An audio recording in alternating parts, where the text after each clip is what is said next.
Kim Chiu, anong papel sa buhay ni Paolo Avellino? Paolo Avellino kaya na bang tumayo sa sarili niyang paa ngayon? Yan ang pag-usapan natin ngayon. Si Kim Chiu ay ang kasalukuyang on-screen partner, love team, at itinuturing na close confidante ni Paolo Avellino. Bukod sa kanilang matagumpay na tambalang tinatawag na Kim Pao, si Kim ay isa ring malaking inspirasyon sa buhay ni Paolo, lalo na ngayong pumapasok na rin ang aktor sa mundo ng negosyo. Tungkol naman sa kakayahan ni Paolo na tumayo sa sarili niyang mga paa, ang sagot ay oo, kayang-kaya na niya dahil siya ay isang premyado, matatag, at independent na aktor at negosyante ngayon. Narito ang detalye ng papel ni Kim sa buhay ni Paolo at ang estado ng karera ng aktor, ang papel ni Kim Chiu sa buhay ni Paolo. Inspirasyon sa negosyo. Sa pagpasok ni Paolo sa mundo ng entrepreneurship sa pamamagitan ng PlaySpace, si Kim ang nagsisilbing inspirasyon niya dahil sa tagumpay nito bilang isang nakatayong businesswoman. Oo, tama ang iyong pahayag. Si Kim Chiu nga ang nagsisilbing isa sa mga pangunahing inspirasyon ni Paolo Avellino sa pagpasok nito sa mundo ng negosyo. Narito ang mahahalagang detalye tungkol sa bagong negosyo ni Paolo at kung paano naging bahagi rito ang suporta ni Kim.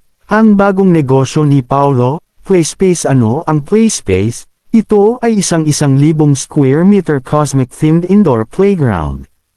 Idinisenyo ito upang hikayatin ang mga bata na maglaro, matuto, at mag-socialize ng malayo sa mga electronic gadgets, lokasyon at pagbubukas. Opisyal itong binuksan noong 18 ng Hulyo taong 2026, at matatagpuan sa Ayala Malls Vermosa sa Imus, Cavite. Mga kasosyo, itinatag ito ni Paolo kasama ang kanyang mga kapwa, tatay at kaibigan na sina Adam Vinluon, CEO at President, John Gonzalez, at Bogsy Listing. Paano naging inspirasyon at suporta si Kim Chiu? Ehemplo bilang businesswoman, kilala si Kim sa kanyang matagumpay na mga negosyo gaya ng kanyang bag brand na House of Little Bunny, HOLB, at mga food franchises. Sa mga eksklusibong panayam kay Paolo, inamin niyang malaki ang paghanga niya sa pagiging hands-on at diskarte ni Kim sa pagnenegosyo. Todo suportang, Kim Pao. Bago pa man ang grand opening, ipinost na ni Kim sa kanyang Instagram ang kanyang pagbati at pagsuporta sa bagong hakbang na ito ni Paolo. Ang mga tagahanga naman nila ay labis na kinilig dahil ang pagpapatayo ng playground ay tila paghahanda umano ng aktor para sa kanilang magiging kinabukasan. Katuwang sa karera, si Kim ang natatanging aktres na nakatrabaho ni Paolo ng higit sa 2 beses, mula sa linlang, What's Wrong with Secretary Kim, The Alibi, hanggang sa pelikulang My Love Will Make You Disappear. Kamakailan lang ay matagumpay din nilang natapos ang kanilang kauna-unahang Love, Kim Pao, World Tour.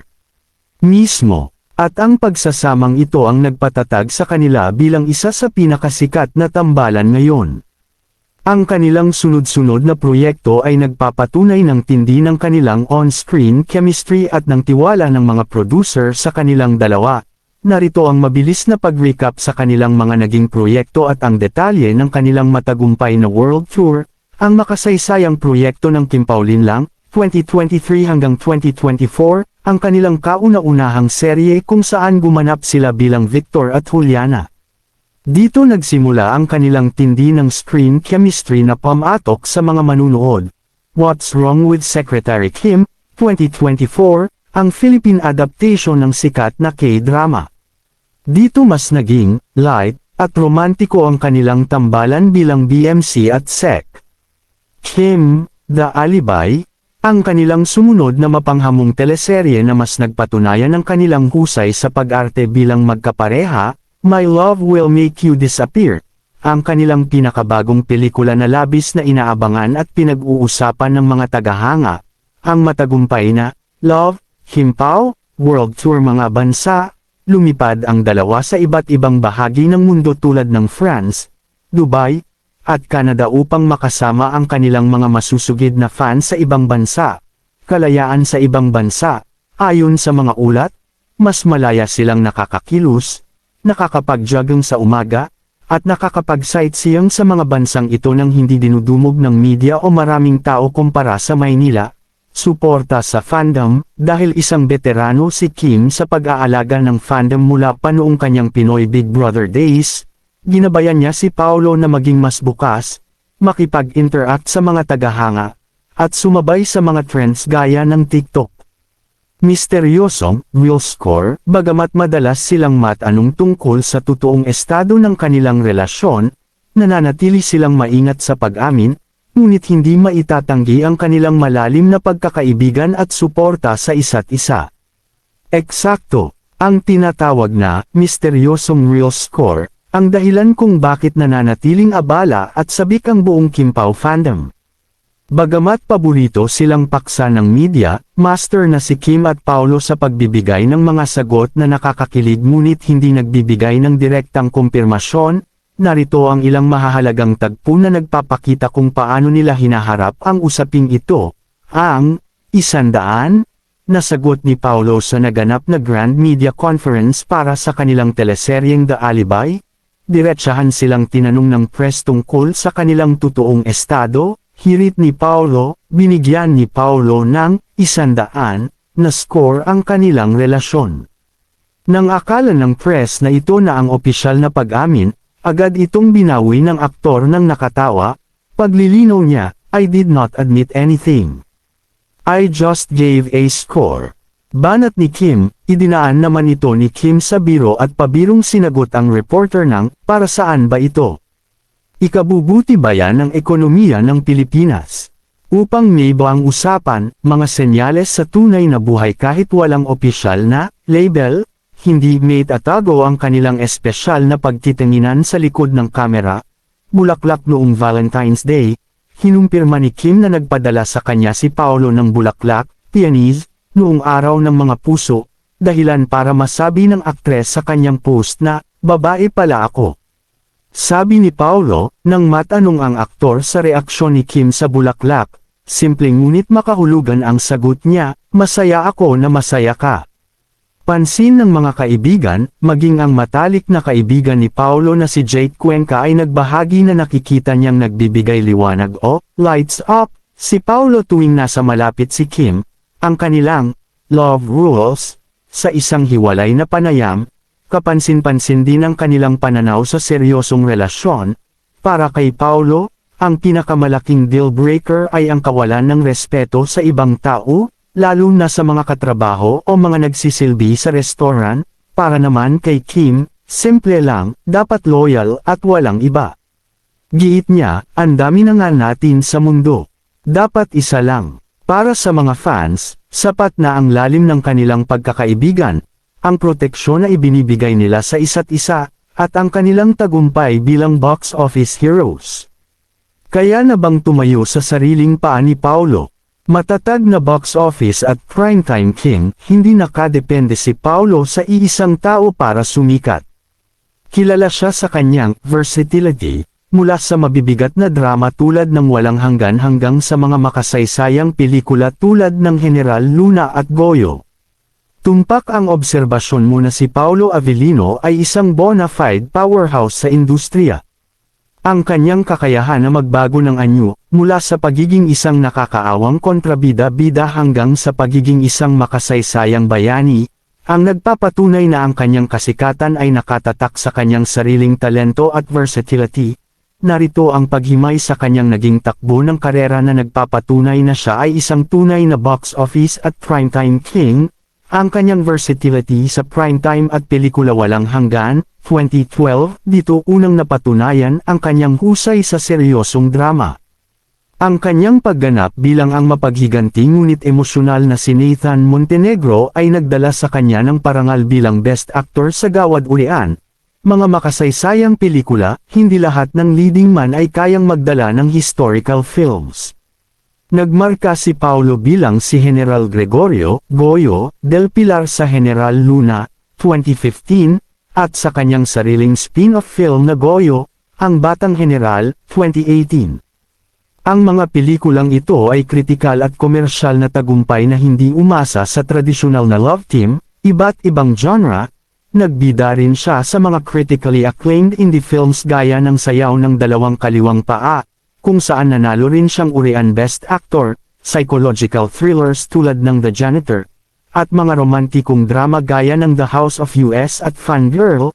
Ang kanyang pagiging box office hero ngayong 2026 Box Office Heroes Award, nitong nakaraang Enero taong 2026, opisyal na kinilala si Paulo, kasama si Kim Chiu, bilang isa sa mga box office heroes sa 7th Eddies Entertainment Editors' Choice Awards.